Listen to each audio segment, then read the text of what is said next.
Hey everyone, this is Victor from Cyborg for Life, and today I have a very special interview for you. This is someone who has been through one of the biggest journeys in limb lengthening. He goes by the name of SideQuest, and he's done cosmetic quadrilateral lengthening. And if you don't know what that means he lengthened both his femurs and his tibias. And he got a total of 15 centimeters with a very remarkable recovery. So, SideQuest, welcome to the show. Thank you for having me. I want to start off with your background and motivation to get limb lengthening done. So let's rewind. Let's go back before you even started this whole process. What was life like before, limb lengthening? What was your headspace like? Man, if I'm going to be honest, it was depressing. I mean, it was the only thing I could think about.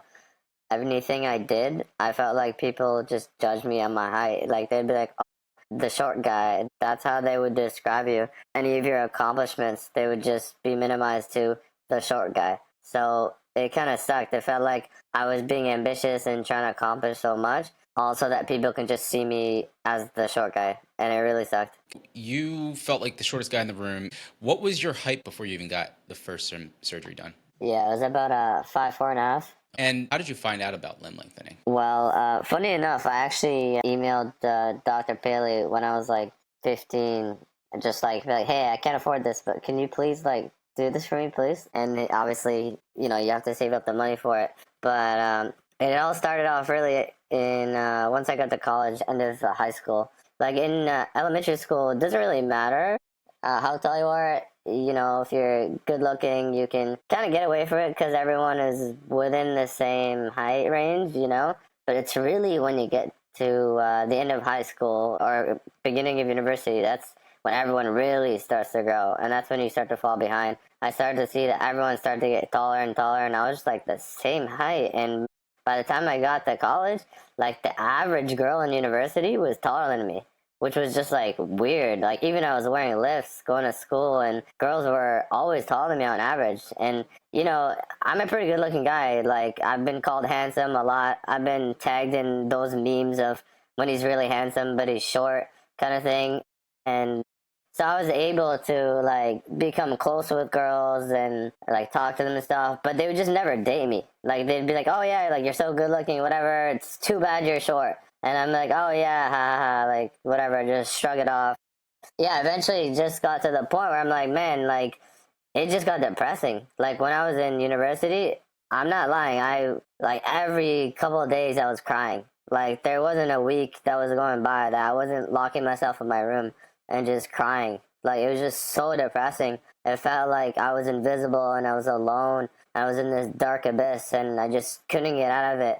And in everything in life, usually, I believe if you work hard, you can work your way out of any situation. But when you're short, you feel like there's no way out. You're just helpless. So often I thought of suicide, but then I thought, obviously that's not the move. Like, it's pretty stupid. And then eventually, I realized limb lengthening is a thing, but it was kind of like one of those things that you don't really consider. Because you're like, oh, it's so crazy. It's so barbaric. Like, there's no way I would actually do that. There's got to be a more normal way to, not be short. But all my research, everything, all the times I spent when I was not crying, I was researching how to fix this problem. It all led to one thing, limb lengthening. There was no other real solution. So I realized that the only way to get out of the situation was to make money. And that's when I realized there is a way out of this. And it's by working hard and just becoming really rich. And that's what happened. I just locked myself in my room. I was depressed, and it was pretty good actually, because when you're short and if your life sucks, there's no distractions. Like you're not going to parties because, bro, you're not hooking up with any girls who are 5'8". Like you're like, oh, like what's the point? So you're just locking yourself in your room and you're working. You're trying every business endeavor because let's face it, you're not going to make, I wanted to do 2 surgeries, like $200,000, $300,000. And I want to do it with Paley because he's the safest and I don't want to risk my legs. So I'm like, you're not going to make 300K while you're still young unless you do some kind of entrepreneurial thing. So I tried everything. I tried YouTube, e-commerce, penny stocks. I mean, you name it, I tried it. And I just kept trying. I think it took about maybe 4 or 5 years of just trying stuff nonstop. And eventually one of my side hustles took off. And I just ran with it, made a bunch of money, made $1 million, and I set aside 200 to 300K for limb lengthening. That's incredible, brother. Congratulations. I love that hustle. I love that mental grit that you had not to give up and just to push yourself to the next level. It's a high performer mindset, and I completely align with that well. Yeah, so side quest, going back to limb lengthening, you found out about it. You reached out to Dr. Paley early on. You knew that it was a big financial obstacle in your way, but you overcame it through hard work and hustle. There's the femurs you could lengthen and get up to 8 centimeters, or the tibias you can get up to 5, maybe a little bit more. You started with the femurs, right? Yeah, I did femurs first. Let's go back in time and let's talk about like what your femur lengthening process was like. How much length did you get in your femurs? So I got the full 8. And in terms of deciding which one to do first, I just remember like reading through all the diaries, and I was trying to figure out really like what is the difference between doing them. And back then, I did the surgery I think in 2018 or 2017, 2016. I was researching, and I couldn't find much difference between femurs and tibias. Whenever you ask a doctor, they usually recommend for you to do femurs, and then if you want to do tibias, you do tibias next. So I just kind of went with the recommendation. Was there anything that like surprised you, or was it tougher than you expected based on the diaries that you kind of navigated through? Well, I will say that I'm a little spoiled because I did full weight bearing, and I think I had the first stride diary. So it was a little easier than I thought, but that's because I can walk. That being said, I did make it a lot harder on myself unnecessarily. I have a video on my diary where 4 days after the surgery, I'm like walking with nothing, just unassisted walking, which I was able to do, like, waddling and walking. But that night, man, I had excruciating inflammation. I guess, being the type of person to get to this level, I had to work a lot, right? So I became an overachiever, someone who works really hard. But that kind of bit me in the ass when I was actually doing femurs, because I was trying to walk as fast as possible. I was trying to like do impossible things, like, oh, let me like inspire people, whatever. So I was trying to walk unassisted. I was trying to like just get back to full mobility as soon as possible. Now going back, I would have probably just taken it easy, because I actually did it with a guy. Before I did the surgery, I was in the community messaging people, and there was another guy who also wanted to do the surgery as well. So I reached out to him. I was like, hey, man, like, let's do this together, and we can save on the cost of the rooming. So we both got like a room together at the Homewoods prison. Anyways, the point of that was he barely did anything. He did not get out of bed unless he had to. He like took it like really chill, and he didn't even use the end of his oxy. Like, he had no inflammation, just like chilled, and he still hit like, I think he hit 6.5 centimeters, but he could have went to 8. He just didn't want to. He's like, oh, I don't want people to like catch on that I got taller. He did his stretches, mind you, but all the like extra walking and try to do like X amount of steps per day, unnecessary. So femurs first, and then it was obviously tibias after that. A lot of patients who go for quadrilateral lengthening, which is doing both limb segments, will often do them together, or at least a month apart. But you decided to give it a little bit more time so you can get maximal length and let some recovery take place there. So you went from 5'4.5", a full 8 centimeters, so that's like 3.15 inches. So you went up to like, what, 5'7" after the first surgery? Yeah, 5'7"-ish. That's awesome. And what was your perspective on life after that, and what made you want to go for tibias, or did you know going into the first surgery you wanted to get both done? Yeah, so actually, before I did any of the surgeries, I figured if I'm going to do this, I'm going to go all the way.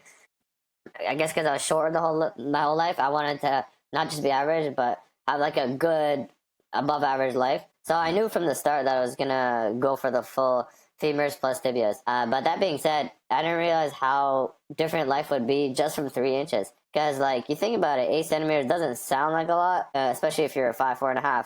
Doesn't sound like anything. But after I did the first femur surgery, the depression, that feeling of being short was gone. I felt normal. I just felt like a normal person. I was going out, dating, like, even though I was still technically recovering. With stride, it was full weight bearing. So I remember like a month after my surgery, it was Halloween, and I went out to the club, and my costume was just a guy in a cane or whatever.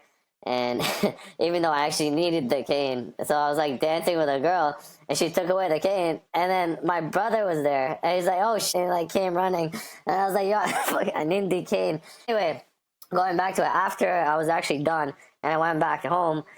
At 5'7", life was completely normal. I was even dating girls that were like 5'10", just because I got so confident being 5'4.5", like, because you have to have a different type of game. Like, you really have to be good at it, talking to people and whatever. You don't really need that kind of game, so to speak, when you're tall, because it's just a lot easier. So now I had this like charisma of someone who was really short, but now I was normal. So I was doing really well, honestly, and I felt like the next surgery was kind of just like bonus points kind of thing, and that's why I went ahead with the tibias.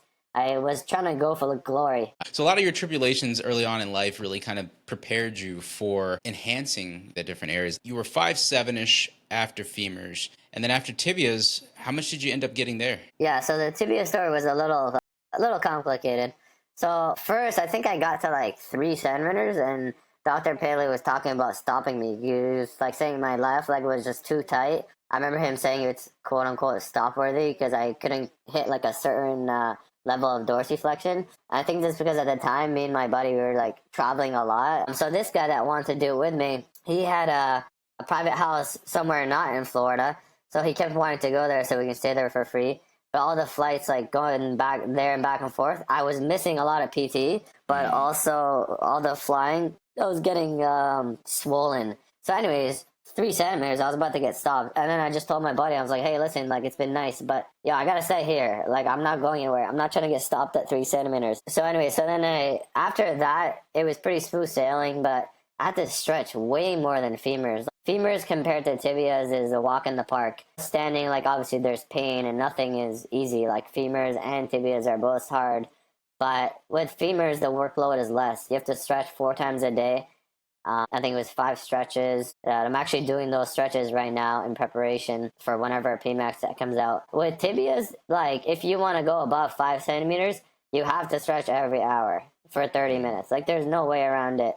Unless you maybe get the rehab bars. Those are rehab bars you can get. I think they're like $1,000, and you kind of put them side by side, and you can like pull yourself deeper into the slant bar stretch. Anyway, if you're not doing that, which probably nobody is, if you're just standing on the slant board, and yeah, you need to do 30 minutes, an hour, every hour. I mean, How old were you when you had this all done? I think I was like 23 or 24, something like that. I was healing too quickly. Yeah. Every hour on the hour, you would do stretches. And how long would you do these calf stretches for when you were doing the tibias? Yeah, so the routine was actually very simple. You stand on a slant board one leg at a time because that's the only way you can go deep on the stretch. You do left leg 5 minutes, right leg 5 minutes, and then you repeat for 3 rounds every hour. Like, it's your like full-time job. Yeah, yeah. And did you also use the night splint at night? Yeah, you have to wear the night splints, man. Those things are horrible. I think my buddy didn't wear it. He just like at 3 centimeters just kind of gave up and was like, oh man, I don't want to wear these anymore. But he stopped at like 5 centimeters and he was pretty happy. Most people, like when you're doing the lengthening, it's so grueling that you just kind of like, you're like, all right, I just want to be done. Like, I'm cool with 5 centimeters, it's fine. Yeah. What do you think helped you recover so much athleticism after surgery? Were you in shape before surgery? Did you play a lot of sports or did you do athletic feats? What do you think helped you? Obviously, you had a strong mindset, but what was it like getting back to running and jumping and lifting again? Well, I've always been like a jock in high school. Like, I've played every sport, so I guess I do have that going for me. But I do have to give credit to like Dr. Paley's strictness, so to speak. I mean, let's not forget he almost stopped me at 3 centimeters because they don't trade function for height. I remember that's what the saying was, and I just kind of had to like make a decision at that point that like if I really want to get those extra centimeters, I have to put in the work now. So I guess like that helped me with the athletic recovery after because I wasn't as tight because I was stretching so much while I was lengthening. So that made recovery after easier.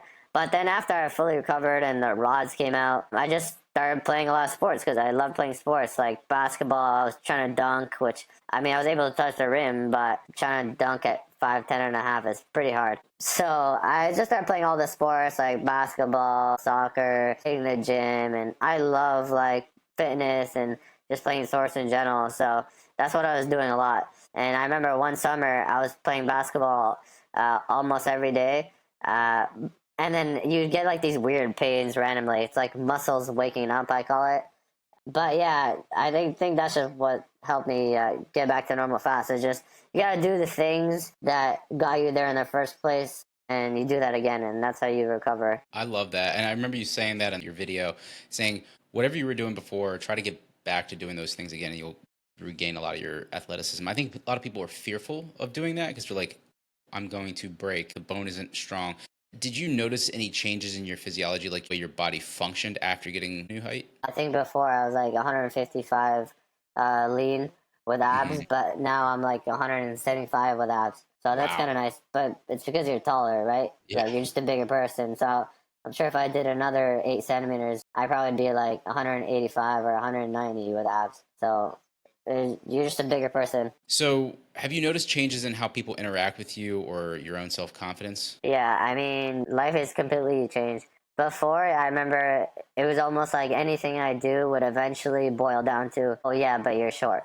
Like, oh Mm. yeah, you did this and that, you made all this money, like, oh, you're handsome, this, that, you're rich, but you're short. But now that kind of got lifted. So, like, now, like, life is just good. You know, there's no, but you're short. It's like, oh, you're this, you're that, and there's no, oh, you're short. So it just kind of feels like you're playing GTA and you unlock the rest of the map. You're kind of in that upper echelon of patients who make remarkable recoveries. Would you say that you are close to your pre surgery self in terms of athletic ability now that you've gained new height? Honestly, I would say, yeah, for sure. Like, realistically, before, I was just doing more stuff. I was in, like, growing up, I was in elementary school, right? I was in track and field, playing all these sports in gym class. I don't remember the last time I had a gym class, you know?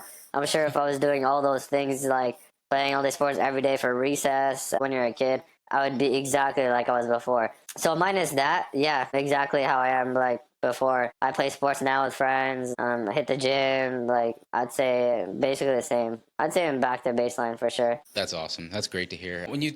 When people think about quadrilateral lengthening, proportions always come up. How do you feel about your proportions now? Because your leg to body ratio has completely changed. How do you feel about that? Well, actually, that's one of the reasons I joined this Discord and I started posting on my diary was I wasn't sure about what my proportions would look like in the future. I know my proportions now look great. Like I look normal. I'm 5'10" and a half and my wingspan is 5'10". I just look like completely normal. And that's why I joined the whole group and I saw a video you did where you analyzed my proportions to see if I could possibly look good or normal after another 8. So yeah, I feel pretty good about it. I mean, I look great. Actually, the other day I was chilling with my girlfriend, and she was just like looking at me, and she's like, "Oh, you're so handsome, and you have like that guy with his arms up. You know that picture Yeah, of the the Vitruvian man. Yeah, yeah. yeah." She's like, "Oh my god, you're like that guy." I'm like, "What do you mean?" She's like, "Oh, you're like the ideal man." I was like, "Ha! If only you knew. I did 2 surgeries." Like, haha, yeah, thanks, babe. So she doesn't know. No, of course not. Uh, She's like 5'6", 5'7". So what am I gonna tell her? Hey, I used to be shorter than you, by the way. Haha. I love it. I love it. So that's another question I want to bring up is, you're out and about living life to the fullest right now. Would you say that anybody has recognized that you had cosmetic lengthening done or something, some sort of alteration done to your structure? At first I wanted to convince myself that people didn't know, but after femurs, no one really like noticed because I was so short. But after I did tibias, 6 inches, yeah, I mean, some people know for sure. Like they've said it in passing, like, oh yeah, like that height surgery did, and I was like, what? I never told you I did a height surgery. But then, Mhm. I don't feel like arguing or like. Some people just like they know, you know what I mean? Like it's just there's no way some guy is getting 6 inches taller. But those are guys from my hometown mostly, and I don't really live there anymore, so I don't really care. And like, no one cares either. Like, they're all chill. No one in the city I live in now with the new friends I made. No. You said after femurs, nobody really recognized, but after you kind of did the tibias, they noticed. Yeah, I was actually thinking about that the other day because now I'm in this new city and I know all these people, and I'm thinking like, man, if I do another 80 centimeters, would people realize? Mm. And I don't know. I think like it depends on where you were before. If you were just like so short, no one's gonna realize you got 3 inches taller because you're not tall. You're like kind of average now. Whereas if you're already like, I mean, I don't know, like I'm 5'10.5" now. I feel like if I suddenly grew 8 centimeters, I'd be like almost 6'2". I mean, that's gonna be hard not to notice. You're gonna go from being average to being like tall. So I think it depends what category you're in, and if that keeps you in the same category or if it like brings you to another. I'm not really sure, honestly. But when I did, all I know is when I did my femurs, people didn't really like know for sure. They're like, maybe they had a hunch. They're like, you look a little different. Like, I'm not sure what it is, but like, I think you lost weight. That's what most people said. They're like, oh, you look like you lost weight. And I was like, yeah, I lost weight, blah, blah, blah. And after the second one, then it's like, all right, buddy, like, the gig's up. What's going on here? For sure, man. That's crazy. But I like how you said that, when you start over or move to a new location or meet strangers, they're not going to know, right? Because a lot of people are on the go. I mean, we're in this digital age where, unless you have a clique or, a close network of friends and family, coworkers, outside of that, nobody's going to really know you had this done. And yes, it's becoming more popular, but nobody's going to point out, hey, that guy had his femurs done, because generally with shorts that are guys wear or pants and stuff, nobody really can tell. You've mentioned in the past that you want to go for another round. What is driving that decision? Because you're 5'10" and a half. You're taller than the average height in America. You are wealthy, you are young, you have your whole life ahead of you. What's driving you, motivating you to want to do that?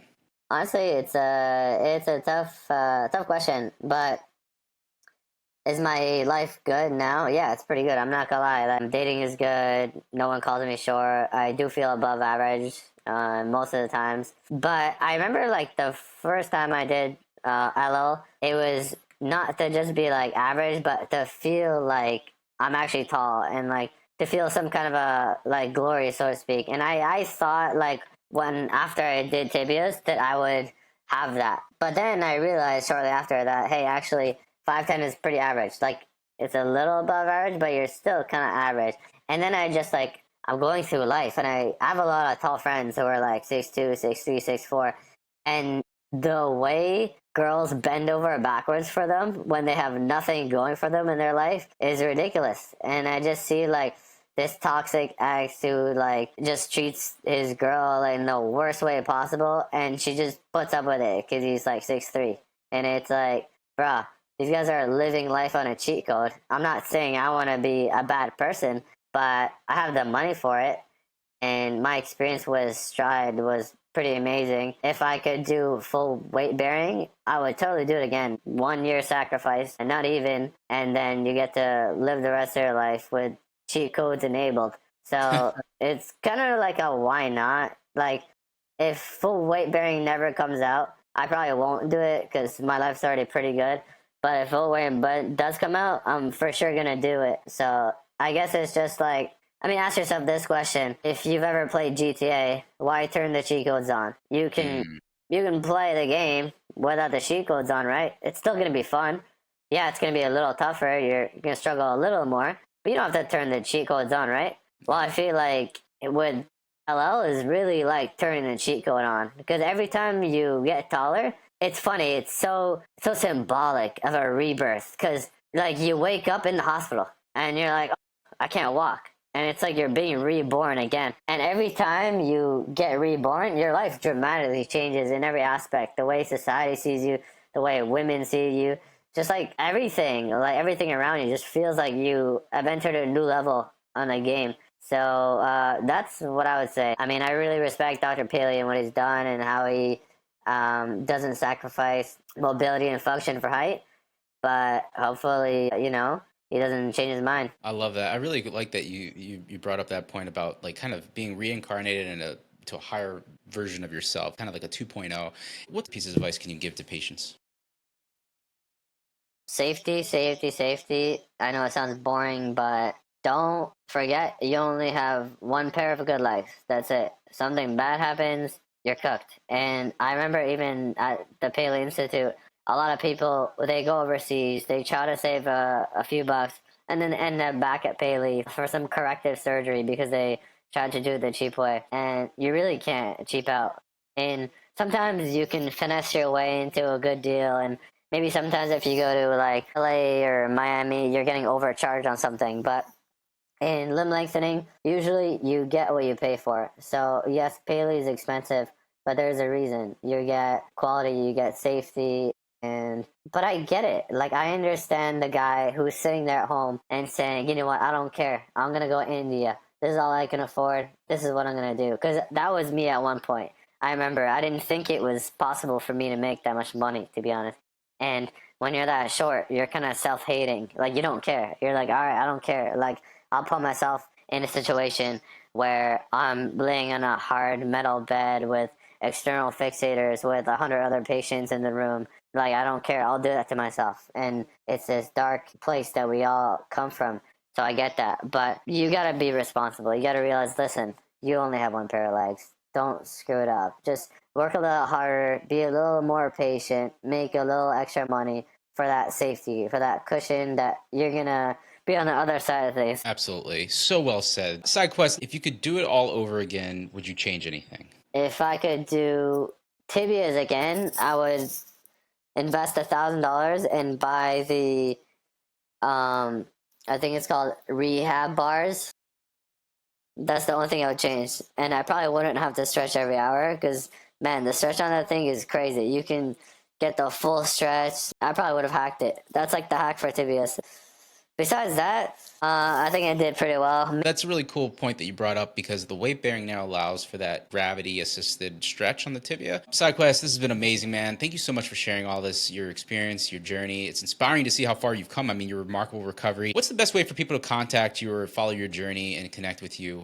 Well, I have my diary you can check out, and then my YouTube channel. But I don't really like post too much about this stuff because I keep it low key and I'm not monetizing any of it. I'm just giving back to the community. So yeah, not much to say honestly. That's very cool. Yeah, and I'll post your I think it's a Discord diary in the description as well as your YouTube channel if people want to follow you and anything that you do post.